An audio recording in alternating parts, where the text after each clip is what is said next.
decided to earn the specialty credential because I actually got into sleep prior to it even being a live credential. And I worked at a hospital, a local community hospital, where they wanted to start a sleep lab. And there was only myself and another therapist who held a baccalaureate degree.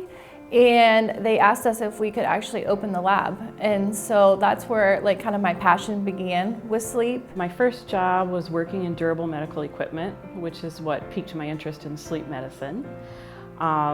This made me realize what an impact sleep has on our patients' lives and how important it is, that third of our life that we're supposed to take care of. I think all therapists should earn the sleep credential because ultimately all of society has to sleep.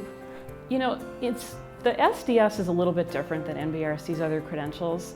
RTs have another choice. It's not the only sleep-specific credential in town. The RPSGT has been around a lot longer, but the SDS was written just for respiratory therapists.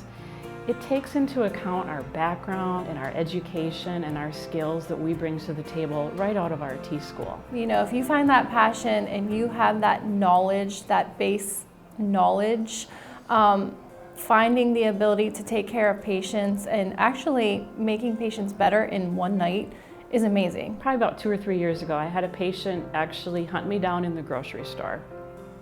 And I've had hundreds of patients in the morning wake up after a sleep study, after their first night on CPAP, and be just thrilled that they slept good for the first time in years.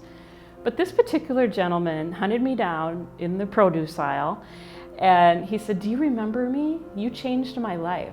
When you talk about sleep, we monitor so many different parameters, and that's what respiratory does. You know, we're monitoring brain waves, we're monitoring cardiac activity, we're monitoring limb movements, and to a respiratory therapist, that's our bread and butter. That's what we do.